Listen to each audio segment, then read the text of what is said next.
Yaba mfowethu, kukancane ukuthi ubone umuntu wesimame esizwa omunye umuntu wesimame kunalokho ukhetha ukusiza indoda angayazi. Kwenziwa yini lokho?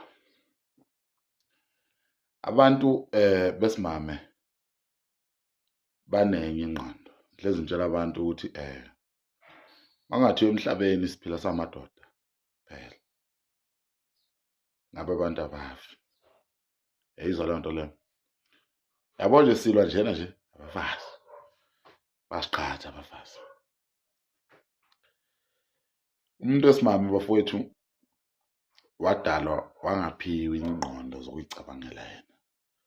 Ukwazi ucabangela manje. Ucabangela into ayifunayo manje. You understand? So kuyingozi ngempela ukuthi uthi umuntu wesilisa usebenzisa ingqondo zikanyoko noma zikadadewenu. Usumdala unentshebe nempandla kanje. Tshebe inempandla kanje. Usebenzisa ingqondo kanyoko.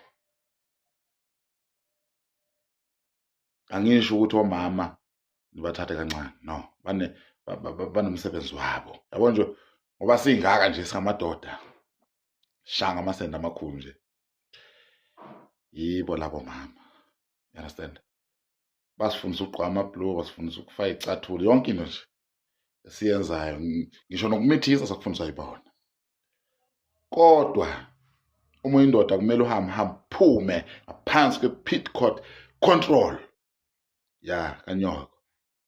You understand? Ulandele ezinye insizwa. Julukele lo mhlaba.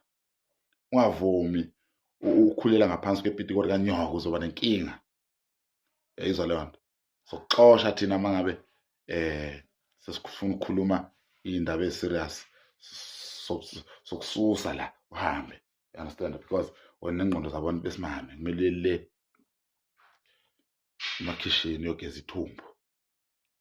Yayizwa leyo nto. Umuntu wesimame bafowethu ayikho into akayenza enze imphakathi. You understand? Umuntu wesimame misela ukwenza into for indoda yakhe or abantu abakhe. You understand? Kodwa indoda iholizwe iphinde ihole nabo abantu besimame. Yayizwa leyo nto. Part 2 yezayo bafowethu. Bani no like ipage lami phungale nje ngqo Facebook. Yeah.